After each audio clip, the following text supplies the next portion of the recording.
हरि ओम महा स्वस्ति श्री गणेशाय नमः। श्री विष्णवे नमः। श्री शंभवाय नमः। श्री सरस्वत्यै नमः। श्री सद्गुरुदेवाय नमः। प्रेम गुरु शंकर भगवान की जय। भगवान देवादिदेव महादेव की अति हरि कृपा से आज महादेव के गुणों की चर्चा, उनके स्वरूप के चर्चा हम लोग कर रहे हैं। आए आज हम लोग महर्षि दधीची के पुत्र पिप्लाद के विवाह और उनके स्मरण से शनि पीड़ा की निवृत्ति की कथा सुनते हैं। नंदीश्वर उवाच। भगवान नंदीश्वर कहते हैं, अथ लोके व्यवस्थाय धर्मस्य स्थापनेच्छया महालीलां चकारेश स्तामहो षण्मुने शृणु। एकदा पुष्पभद्रायां स्नातुं गच्छन् मुनीश्वरः ददर्श पद्मां युवतीं शिवांशां सुमनोहरां। तल्लिप्सुस्तपितुः स्थानं नरणस्य भूपते जगाम भुवनाचारी लोकतत्त्वविचक्षणः। राजा नराणां तं दृष्ट्वा प्रणम्य च भयाकुलः मधुपर्कादिकं दत्त्वा पूजयामास भक्तितः। भगवान नंदीश्वर कहते हैं, लोक व्यवस्था एवं धर्म संस्थापन के लिए महादेव ने जो लीला की है, हे ऋषि मुनियों, उस लीला को सुनो। एक समय की बात है, पुष्पभद्रा नदी में स्नान करने के लिए दधीची पुत्र पिप्लाद जा रहे थे। रास्ते में उन्हें एक सुंदर स्त्री को देखा। उन्होंने एक सुंदर स्त्री को देखा।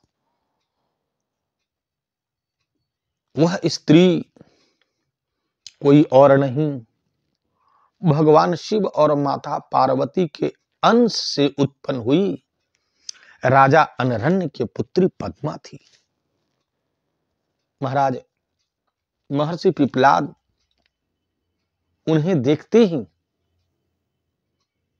उनके मन में उन्हें पाने की इच्छा हो गई और वह तुरंत ही वहां से राजा अनरण्य के नगर में चले गए। महाराज, राजा अनरण्य के पास ज्यों ही पहुंचे, राजा अनरण्य महर्षि पिप्लाद को देख करके बड़े भयभीत हुए और बड़े भक्ति पूर्वक उनकी पूजा अर्चना और मधुपर्क इत्यादि प्रदान किया। ऋषिवर ने बड़े प्रेम पूर्वक उनका मधुपर्क आदि ग्रहण किया और उसके पश्चात महाराज मुनि पिप्लाद ने राजा से उनकी कन्या की याचना की। राजा अनरण्य महर्षि की बात सुन के मौन हो गए महाराज, और कुछ न कह सके। महर्षि पिप्लाद ने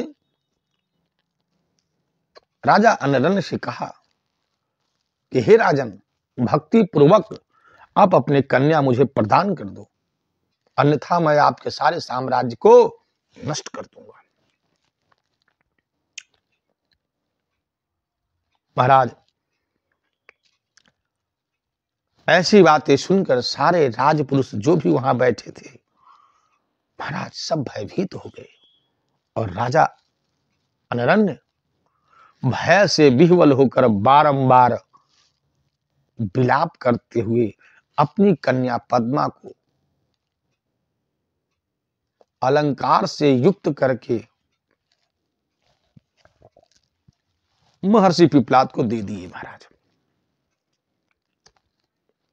कहते हैं पद्मां विवाहय स मुनि शिवांशः भूपते सुतां पिप्लादो गृहीत्वा तां मुदितः स्वास्त्रं ययौ तत्र गत्वा मुनिवरो वयसा जर्जरोऽधिकः उवास नार्या स तया तपस्वी नातिलम्पटः अथो नरकन्या सा शिशेवे भक्तितो मुनिं कर्मणा मनसा वाचा लक्ष्मीर्नारायणं यथा इत्थं स पिप्लादो हि शिवांशो मुनिषत्तमः रेमी तथा युवत्या च युवा भूय स्वलीलया। पार्वती के अंश से समुद्भूत उस राजपुत्री पद्मा को विवाहित कर महर्षि पिप्लाद उसे लेकर प्रसन्नता के साथ महाराज अपने आश्रम आ गए। वे महर्षि वृद्धावस्था से अत्यंत जर्जर हो चुके थे, सर्वथा उनकी विषय में रुचि नहीं थी। अतः तपस्या करते हुए अपनी स्त्री के साथ आश्रम में निवास करने लगे। अनरण कन्या पद्मा भी उन महर्षि की मन से, कर्म से, वचन से सेवा करने लगी, जैसे माता लक्ष्मी भगवान नारायण की सेवा करती है। उनकी सेवा से प्रसन्न हुए शिवांश महर्षि पिप्लाद युवा होकर के पद्मा के साथ महाराज काफी दिनों तक रमन किया। फिर कहते हैं 10 पुत्रा महात्मानो बभूवुः सुतपस्विनः मुनेः पितुः शमः सर्वे पद्मायः सुखवर्धनः एवं लीलावतारो हि शंकरस्य महाप्रभु पिप्लादो मुनिवरो नाना लीलाकरः प्रभु। महाराज कहते हैं ये न दत्तो वरः प्रीत्या लोकेभ्यो हि दयालुना दृष्ट्वा लोके शनः पीड़ा सर्वेषां निवारिणम् षोडशब्दावधीर्णं जन्मतो न भवेच्च सा तथा च शिव भक्तानां सत्यमेतद्विमेव च। उन तपस्वी महात्मा के द्वारा पद्मा ने पिप्लाद के समान तेजस्वी 10 पुत्र को महाराज उत्पन्न किए और ये सभी पुत्र अपनी माता को सुख देने वाले थे। इस प्रकार भगवान महादेव के अंशावतार पिप्लाद के रूप में महाराज ये सारे पुत्र हुए। कहते हैं भगवान महाप्रभु शंकर का लीलावतार ही मुनिवर पिप्लाद के रूप में हुए थे। उन्होंने नाना प्रकार की लीला की महाराज, और यही पिप्लाद ऋषि ने लोक में किसी भी प्रकार निवारण में असमर्थ शनि की पीड़ा को देखकर वरदान दिया कि शिव भक्तों को जन्म से लेकर 16 वर्ष पर्यंत शनि की पीड़ा नहीं होगी। यह मेरा वचन सत्य है।